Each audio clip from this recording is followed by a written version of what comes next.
Thank you so much for joining us on Citizen FM 93.7. And yes, you're right, it's Insight, the first edition for the week. Although it's public holiday, but for us on Insight and the crew, there is no holiday because we make sure that we are out here to serve you and make sure that you get the best of everything. Yes, today is International Workers' Day, called by different names across the country. It's an opportunity to recognize and the contribution of workers towards building infrastructure and providing essential services to society. It's also a reminder to acknowledge the struggle and movements of workers to attain their rights and improve their working conditions. In today's time, social inequality is still prevalent among workers across different industries and countries. May Day serve as a platform for these workers to raise their voices and tell the policymakers and politicians to work in the direction of social justice. This year's theme for the May Day celebration is workers' rights and socio-economic justice. But before we go on, we cannot be tired of seeing this. Getting back in time, the root cause of Labour's Day can be traced back to 1886, when the Haymarket riot erupted, involving violent clashes between the laborers and security agents. Thousands of workers marched through the streets of Chicago, demanding an 8-hour work. In 1889, a worldwide organization of socialist and labor parties, called the Second International, declared May 1st as International Workers' Day in memory of the Haymarket incident and to promote the rights of workers. That's the long and short of the history of Workers' Day. Well, another Labor Day, another ritual, another opportunity for political leaders to make all the politically correct statements and so on and so forth. Today on Insight, we will stay with the Workers' Day celebration and issues around it. My guest today is Dr. Tommy Etimokun, who is the National President of the Association of Senior Civil Servants of Nigeria. Dr. Okon is also the first Deputy President, Trade Union Congress. He also doubles as the Deputy Chairman, Joint National Public Service Negotiating Council. Welcome to Insight, Dr. Okon. Thank you. I'm glad to be here. It's great to have you on such a busy day. We don't take it for granted because we know that today is very significant for you and your colleagues. Honestly. Thank you so much once again for honoring this invitation. Well, you can listen to us online on www.citizenfm.ng from any part of the world. And you can also follow us on our social media platforms on Facebook at Citizen FM Abuja, on Instagram at Citizen FM 937, and also on Twitter at Citizen FM 937. So that's how it's going to be in the next 45 minutes or thereabout. Dr. Tommy Etimokun and I will be looking at a lot of issues surrounding workers, Nigerian workers to be specific. So, Doctor, let's move straight on. You know that a lot of commentaries over the years has always been, there is always the bleak future for the Nigerian worker, the welfare, and so many other things. But beyond this seeming bleak situation, is there anything positive you can pick out this year concerning the situation of workers as we celebrate this year's Workers' Day? Thank you very much. Let me first and foremost congratulate the Nigerian workers and our counterpart all over the world, for their dedication, resilience, and endurance, to weather the storm, getting to today, which is the May 1st, the Workers' Day that is celebrating all over the world. I want to give kudos to Nigerian workers Looking back to your questions, I want to say that we are grateful to God, especially coming from a very harsh socioeconomic environment and the challenges. You know, the last few months back was something else for Nigerian workers. When you recall the issue of cashless, the policy that was alien to our culture, because Nigerian workers like to see cash at hand and then use it.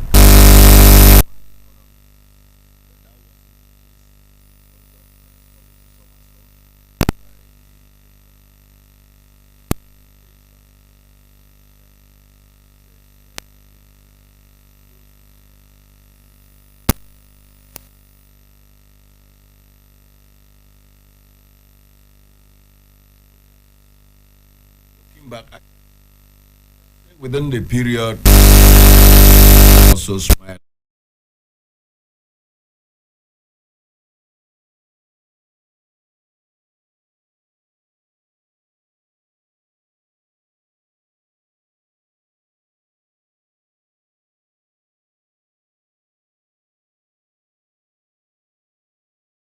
For being a father in this regard, Minister of Labor for also having a listening here, then the head of service of the Federation, who's been very supportive to championing the well-being of the Nigerian workers. We at least looking back, we can say within this few period we have something to smile on, because our members has been calling me, Mr. President, we want to thank you. We want government, at least they have seen what they now call Buhari alerts. So that was good enough. And it didn't just come, they paid the arrears from January till the month of April. We salute the government for that. But before now, it wasn't that easy. Okay, thank you so much, Doctor. But this year's theme, workers' rights and socio-economic justice. I want you to help us break it down to laymen like us. What would you say is the concept behind this? You know, the right of workers is very germane. I give you just a tips. You know, when we wrote for the use of Eagle Square for this May, the celebration, and it was approved. All of a sudden, in less than few hours to the event, and we got another letter that the approval has been withdrawn. And we, as the workers, said, no. Okay, take your Eagle Square. We are going to do it on the street. And government realized that going that way will be counterproductive. Was that blackmail? It wasn't a blackmail. We feel that if you don't want to work with us, we work with what we have. Okay. Because there are people in government that are known to indoctrinate the interests of the workers by telling government don't mind them. But the same government will understand that workers are partners in progress. Because even the government, they are also workers. So you cannot divulge yourself, from this. So when you now look at the team, you now see that workers are endowed with enormous energy and their rights. We have the right, freedom to organize. We have all the right to, in all fairness, the workers' right cannot just be withdrawn. Then you now feel. So the social justice is that equilibrium. Because if you want social justice, you must give us a right. And that is where we are. Because these are things that are inseparable. And that is why we focus on that team, where you now have the workers' right and, of course, the social justice. Okay, Doctor, just a while ago, you said something about the 40% peculiar rate or payment that was approved by the president. Now, I was wondering, because before now, there've always been what some people have called compensation crisis, disparity between the reward system for the core civil servants and their colleagues in other MDAs. Is this a form of balancing that act or rectifying that act, or is more than that? No, it's an attempt to harmonize. Okay. This is an attempt to harmonize. And that is why we are also telling our colleagues in other sectors, don't envy us. Because when you were enjoying your allowance, we didn't call for. I want to just say this, because a lot of social media picked on and talk about pay rise, whereas it wasn't pay rise. It was just an allowance, a peculiar allowance. So maybe because of that misconception, other agencies of government now took to the social media and then also said that it has not covered them and so on. But when other agencies were enjoying that their own allowances that were peculiar to their own sector, we didn't raise a dust. We endured. And if you look at the civil service, the civil servant has endured so many hardships. And the civil servants never go on strike. But they develop a strategy of engaging government, positively. And the result of that scientific engagement of government is what you see, resulting to this 40% peculiar allowance. So honestly speaking, plus or minus, that, is a way of harmonizing, the gap, breaching that gap that have existed between all the core civil servant and other agencies of government that have been gathered for in terms of their allowances. All right. If you're just joining us, it's Insight on Citizen FM 93.7, and we are talking about, yes, you're right, Workers' Day. It's the 1st of May, and we are looking at everything around the Nigerian worker. My guest is Dr. Tom Etemokun, who is the national president of the Association of Senior Civil Servants of Nigeria.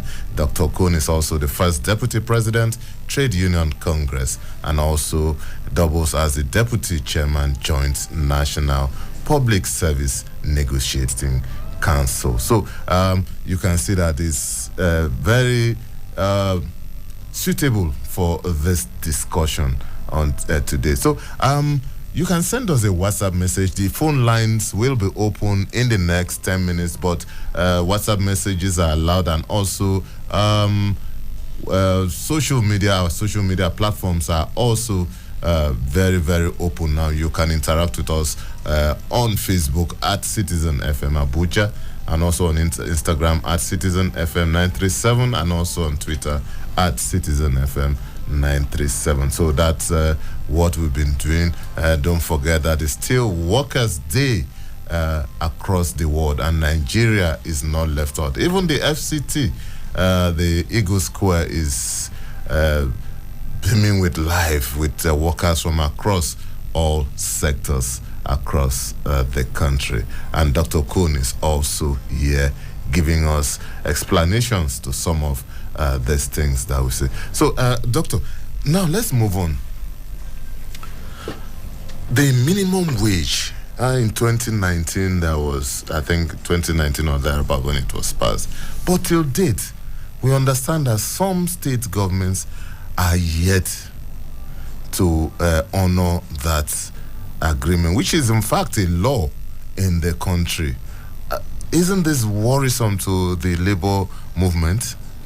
Well, Lawrence, like you rightly said, it's worrisome, but at the same time, in some states that have been recalcitrant, the workers has also developed a way of dealing with them. You can see during the election, some of them cannot return because the workers' strength was exhibited during the election by voting them out. Since we don't have gun, our vote became a strength, and we demonstrated it effectively, during the election. It's also a lesson. It's also a lesson to be learned by incoming administration, because if you think that you can play and toil with the strength of the workers, you are doing it at your own peril. And looking at some of the antics, the most annoying aspect of it is that Even Mr. President, when he came on board, gave them a bailout. Some of them put the money to generate interest in the bank, and the bailout was to pay, arrears of workers' salary and so on, and coming on. And by next year now, because the agreement, the law said that every 5 years we need to negotiate again. By next year, we are going to go into the negotiation table again for salary increase, and you now see, when the 2019 negotiation was done, the governors were represented, So it becomes inhuman for any governor to have put in a voice, and when he gets back, they cannot pay. And that alone shows that most people get to their offices to lead only to lead themselves. Because if you want to lead the people and lead the worker, you must create an avenue where there's that symbiotic relationship that will motivate the workers to be productive. But doctor, let me ask you this question, because I've also spoken to representatives of the state government. Why should the issue of minimum wage be a national affair? Why can't states decide what to put as minimum wage? That will be counterproductive. Why? You remember when a senator tried to pass a bill to, making labor matter, to be concurrent. Labor matter is under exclusive legislation. It therefore means that no state government have jurisdiction over that. So it's given. You cannot take that away. It's a constitutional matter.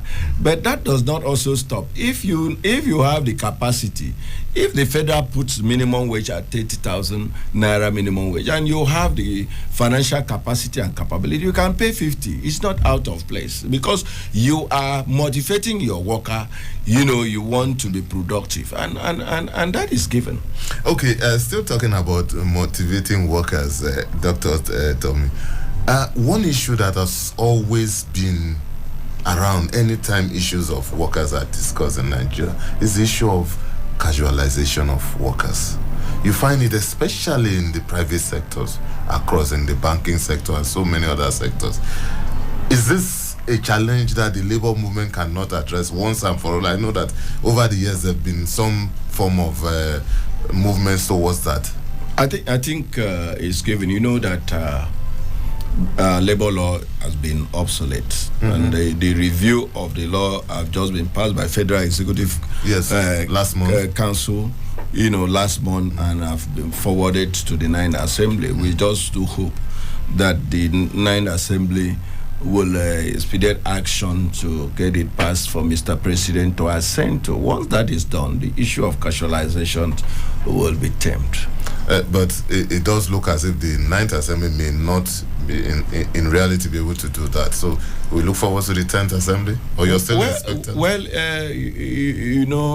it's executive bill, and if all the social partners have agreed, the issue of public hearing may be jettisoned, and if they are concerned, I think nothing stops them passing. But if not be, we'll still believe that the 10th Assembly can do justice to it, but there's still hope.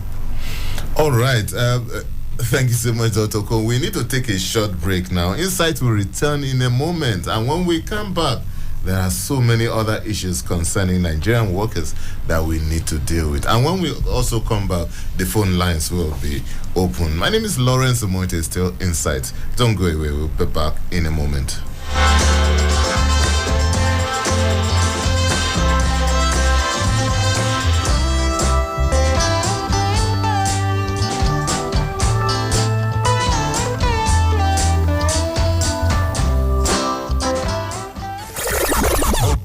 Wake up.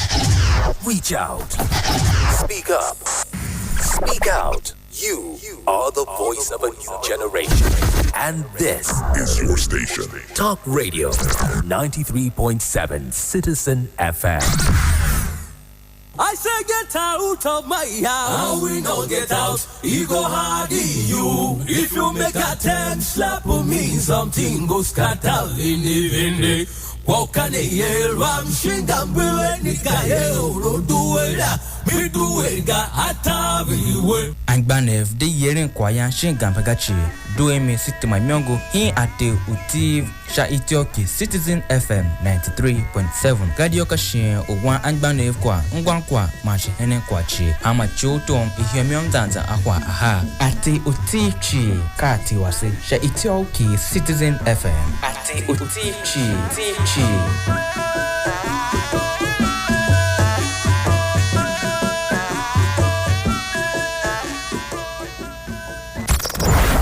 Hi, my name is Rita Ezenwa Okoro, the founder and lead visionary of Street Project Foundation. Join the Street Project Foundation ambassadors Fridays, 8:30 a.m. on Citizen FM 93.7. We will be addressing key social issues such as xenophobia, police brutality, religious intolerance, youth profiling, insecurity, and other social issues in our radio drama series titled Umotte, This is Real Life.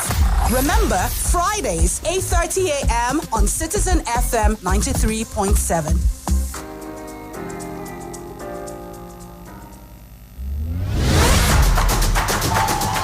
Ladies and gentlemen, welcome to Super Citizen at Sunset on Citizen FM 93.7. This is the fun-packed radio show you heard about. Did you miss any one of our programming today? Join me, Diddy, from the Citizen Hut when we run through our programs from sunrise. Stay abreast, get informed on news roundup. It even gets better. Do you think you know Nigeria? Answer 3 questions correctly and be one of our daily winners on Quizzes. It is the full package. Let's take you back, way back on African vibes. Let's celebrate the African people, the rich cultures across borders, the languages, the good food, and wealth of excellence on African vibes. Join me every Monday to Friday, 5 p.m. to 7 p.m. It is on Citizen FM 93.7 Abuja. Wake up. Reach out. Speak up. Speak out. You are the voice of a new generation.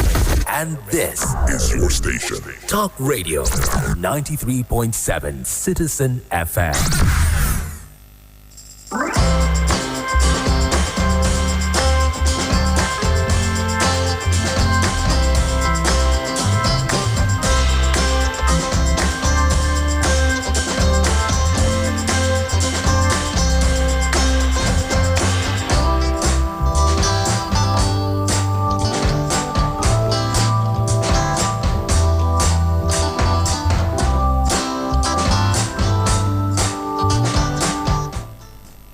Thank you for staying tuned. It's still Insights on Citizen FM 93.7. My name is Lawrence. Umotte is 10:32. And my guest is still in the studio, Dr. Tommy Etemokun, who is the national president of the Association of Senior Civil Servants of Nigeria. Dr. Kun, thank you for standing by. Thank you. Yes, and Dr. Kun has been helping us to make sense of some issues surrounding the Nigerian workers, especially as we celebrate Workers' Day with the rest of the world. You can join our live stream on YouTube. Simply type in Citizen FM 93.7, and also, if you may, you can listen to us online on www.citizenfm.ng from any part of the world, and you'll be live with us here in the studio. And don't forget that our social media platforms are also available, 3 of them in actual fact, on Facebook at Citizen FM Abuja, and also on Instagram at Citizen FM 937, and also on Twitter at Citizen FM 937. And the phone lines are open now. Yes, you can call us on 0903 2229797. That's 0903 2229797. And you can also call us on 0818 2222205 or 0818 2222 206.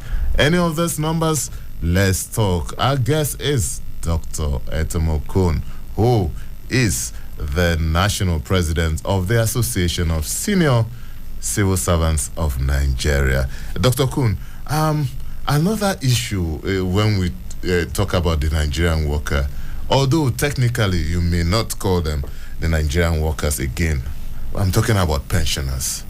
Over the years, there's been, we need to accept that, yes, there's been a lot of development in trying to address these challenges. Pensioners getting paid on time and so many other things. But in some critical sectors, it still persists. What is the workforce? What is the labor union doing? Ultimately, how can we get to a level where there are zero concerns about this? Well, it's policy issue. There are still workers, whether technical or not, because once you're a worker, you're a worker. We look at them as senior citizens. And, it's a policy issue. We do believe that what we were looking at ab initio was that the Contributory Pension Act of 2004, as amended in 2013, will address the issue. But,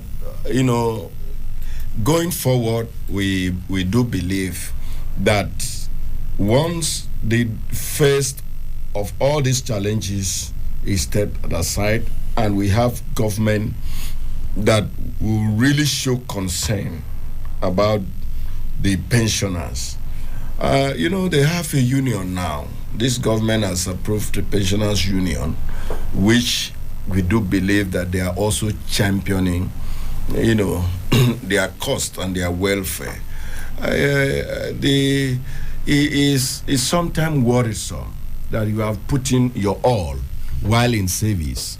And when you are out there, instead for government to pay you as at when due, knowing very well that you are surviving on drugs, and you may have a very young family, because not everybody while in the system have family. Some don't even have roof over their head. So, for you to be left to the society, it's embarrassing.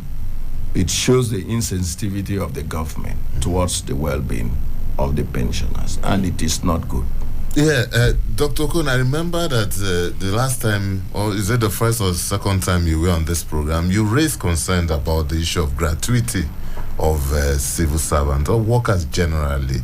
I don't know, has the situation changed? No.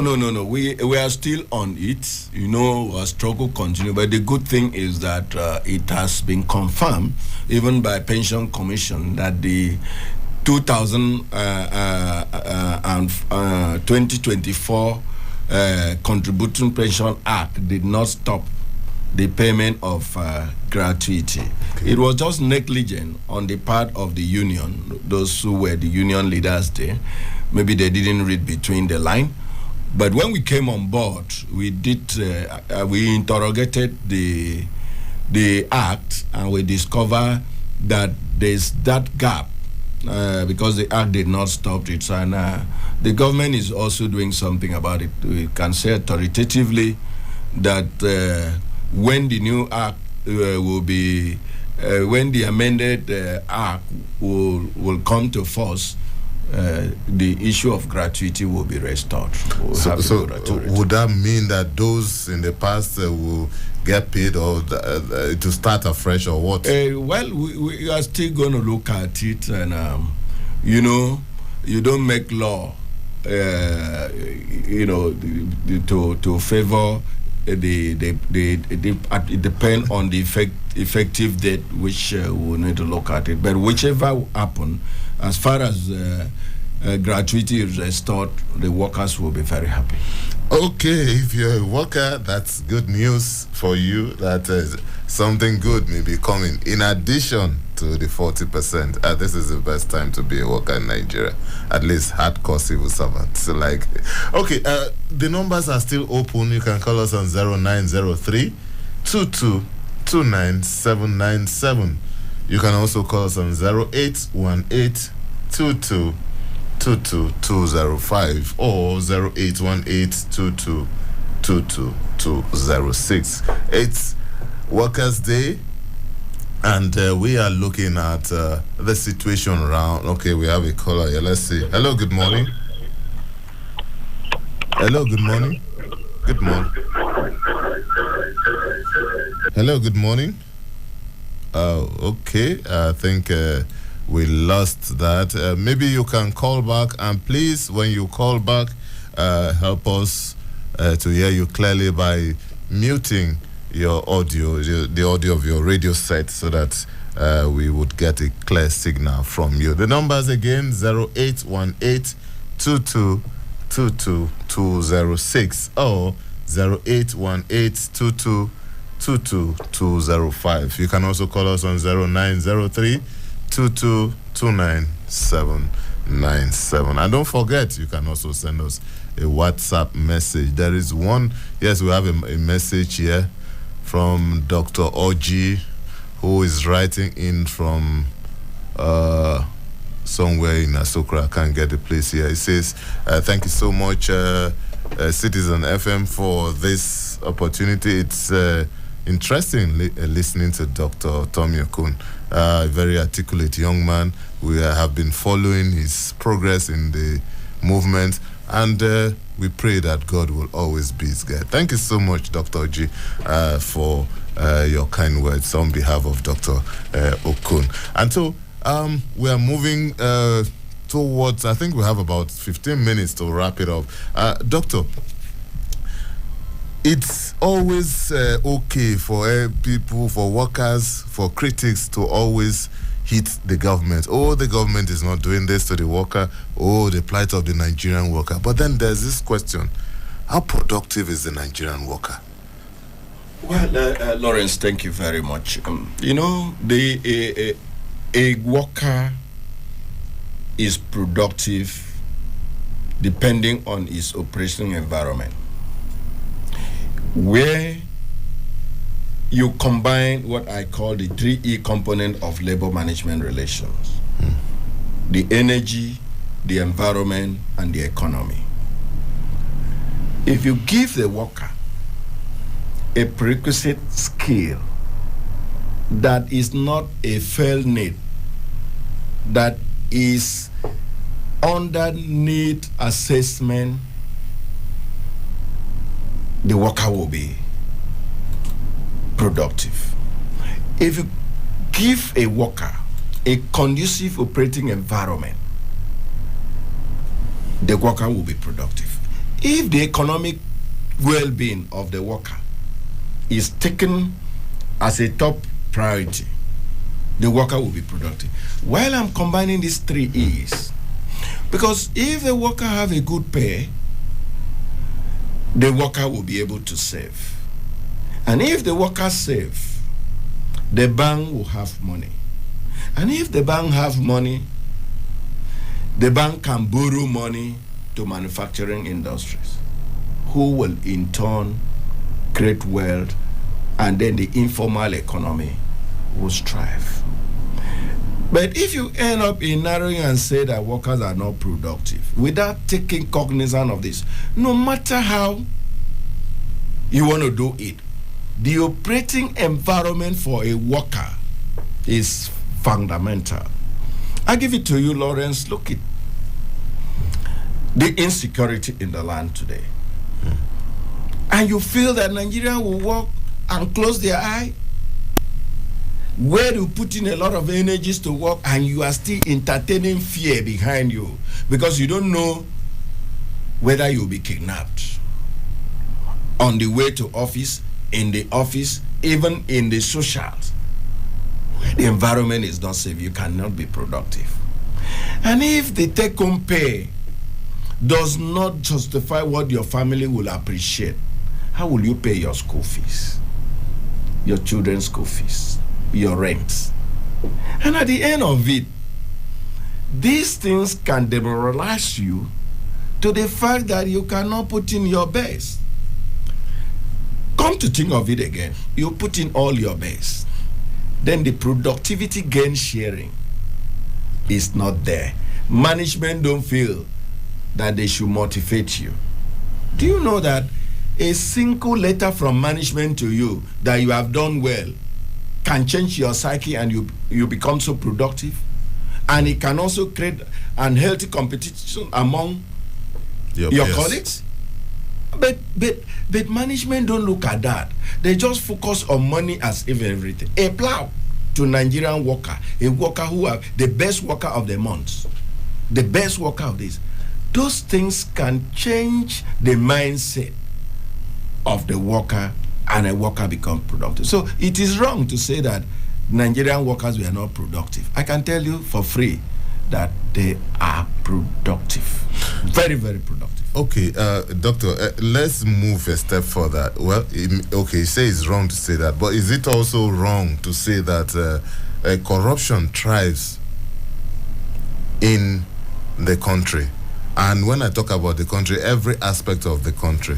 And then the workers are not insulated.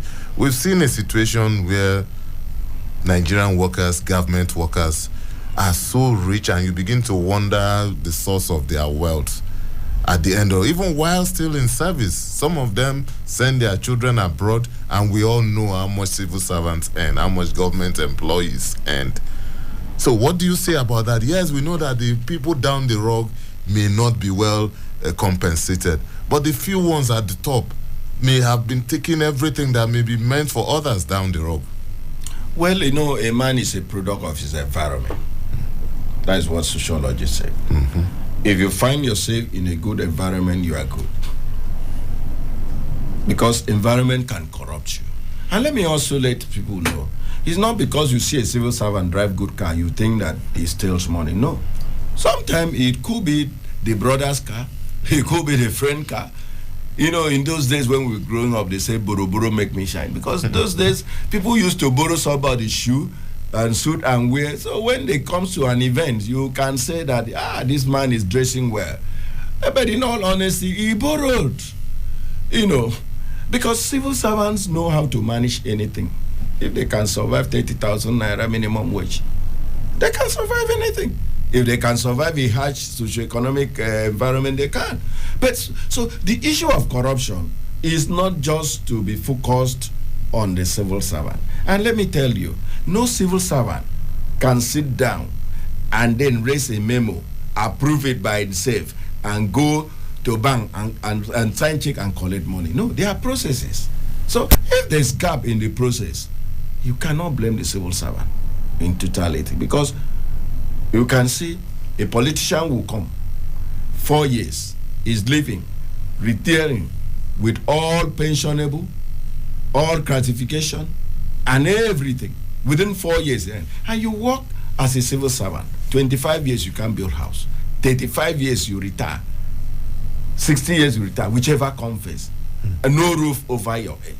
You know, these are things, it's environment. So it's not about corruption, and because if we continue to sing corruption, there are corruption even in other clime. But things work. Because if you put the right thing in place, you can checkmate corruption. Where much is given, much is actually expected. How will you find a director or a permanent secretary in the core civil service living in new Nyanya, and he will be coming to work at Federal Secretariat because he or she does not have the financial capacity to own a house in Use, in Kariki? I don't want to talk about Maitama. I don't want to talk about Asokoro, because of course that you know. So putting all this together, we believe that this class of workers should own their house. It is not even too much for government to give them house on this church area. You remember when Obasanjo came and brought monetization, and then send these people to, some will be coming from Kefi. You know, so it does not motivate them. Suppose there's an emergency and Mr. President want to see the head of service immediately, and the head of service is living in New Nyanya with the traffic situation on the road. Let us tell ourselves the truth. Let us tell ourselves the truth. Until government come up with deliberate policy to put a check on this, what the environment produce is what you find the workers. Okay, Dr. Tommy, another protracted issue that a lot of people talk about all the time has always been the use of strike by workers. People say that the strike action should be the last resort of the Nigerian worker. But over the years, people claim that, workers use this as even the first resort. Lauren, let me tell you for free, no unionists want to go on strike. Because to organize a strike is very expensive. Day 1, day 2, day 3, 1 week, 2 weeks. It's very expensive. But we don't also want to sleep over it. The reason being that for you to have resolved to go on strike, you have exhausted all the dispute resolution mechanism, and government becomes recalcitrant. And sometimes it is deliberate, because for government to renege on collective bargaining agreement that it consciously signed into is a technical way to frustrate. But let me tell you strike.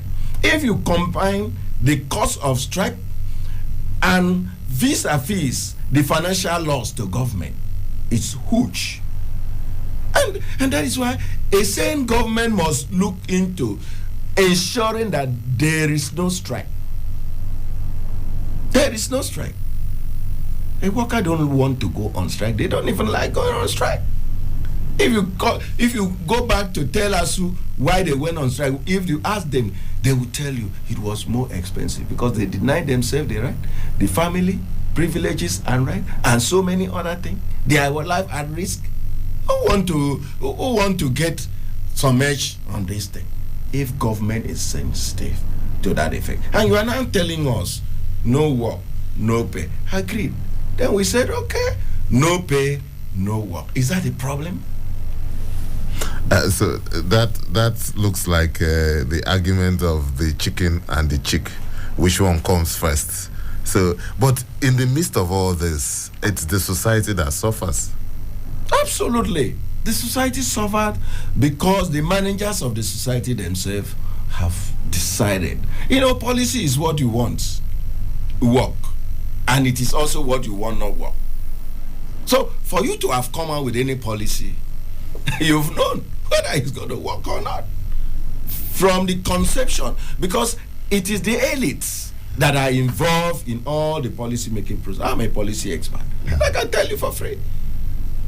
So it is how they design it.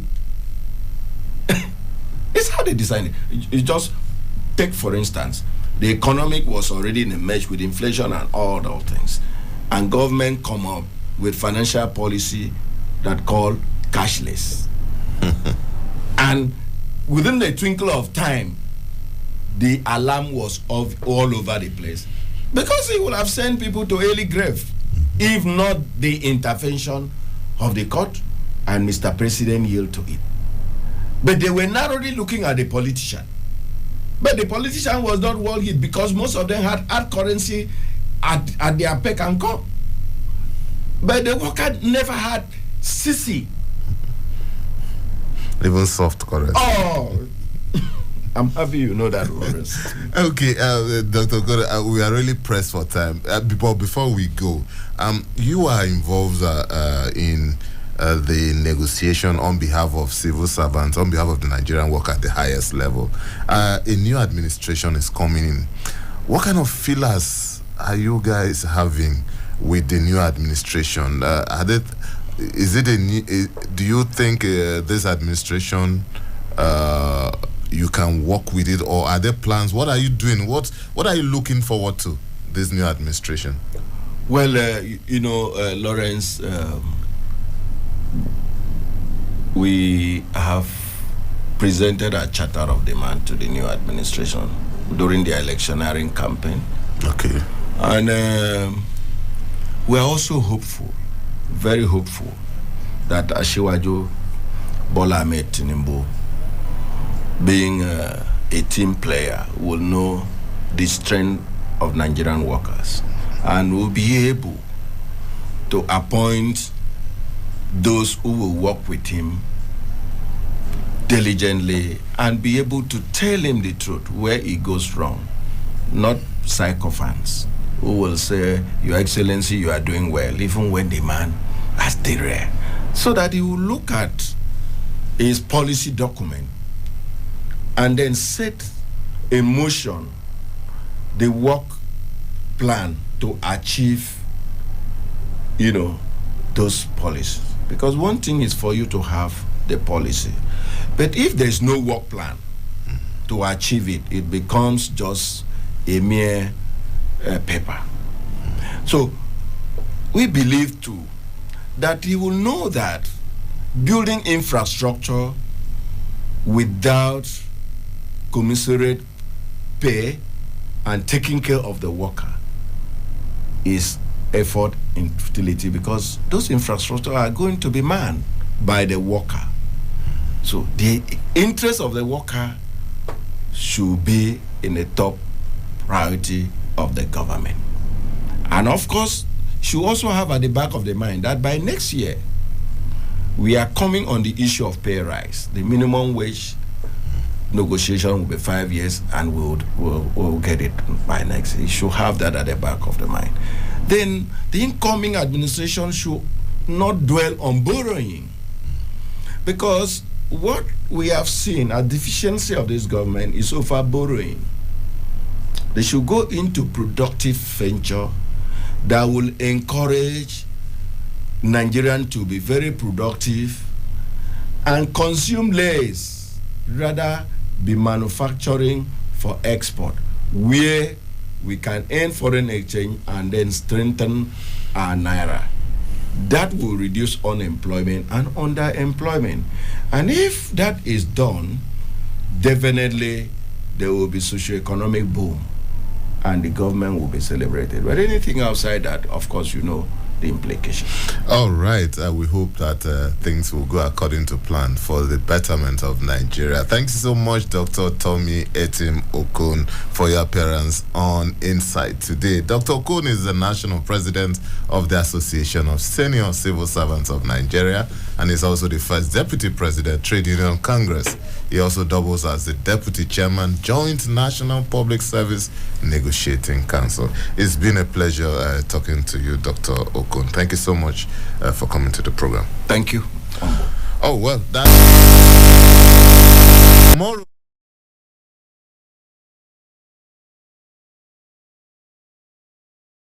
Day.